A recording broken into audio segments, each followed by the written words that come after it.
யோசனை என்பது எங்க இருக்கு அப்படின்னா, செயல் ரொம்ப அழகா இருந்தாலும் யோசனை ரொம்ப அழகா இருக்கும். யோசனை ரொம்ப அழகா இருந்தா செயல் ரொம்ப அழகா இருக்கும். எதுவும் நிரந்தரம் கிடையாது தங்கச்சிமா. எது நிரந்தரம்? இந்த சேர் எந்த இப்ப நான் உட்காந்துருக்கேன், நான் எழுந்து போன வேற ஒருத்தர் உட்காந்துருப்பாங்க. அப்ப யாரோட சேர் இது? நான் 4 பெட்ரூம் வச்சிருக்கேன் தங்கச்சிமா. எத்தனை பெட்ரூம்ல தூங்குவேன்? அப்ப 3 பெட்ரூம் எதுக்கு? ஒரு பெரிய கட்டில் வச்சிருக்கேன். அந்த மெத்தையில படுத்தா தூக்கம் வருது, கீழே படுத்தா தூக்கம் வருது. தூக்கம் யாருக்கு சொந்தம்? அப்போ தூக்கம் எங்க இருந்து வருது? எங்க படுத்தாலும் தூக்கம் வரணும், அதுதான் தூக்கம். நான் மெத்தையில படுத்தா தூக்கம் வரேன் என்பது அதை நான் சொஃபிஸ்டிகேட்டா மாறிக்கிறேன். நம்பிக்கை தான் வாழ்க்கை. நம்பிக்கை எங்க இருக்கு?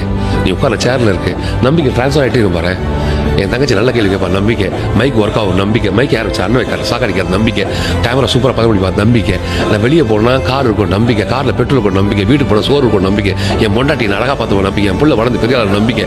என் பிள்ளை என்னை பார்த்துப்பான் நம்பிக்கை. நான் எங்க போனா நல்லா இருப்பேன் நம்பிக்கை. சந்தோஷம் இருக்கும் நம்பிக்கை. நம்பிக்கை டிரான்ஸ்ஃபர் ஆகிட்டே இருக்கும். நம்பிக்கை தான் வாழ்க்கை. நாளை என்பதே நம்பிக்கை.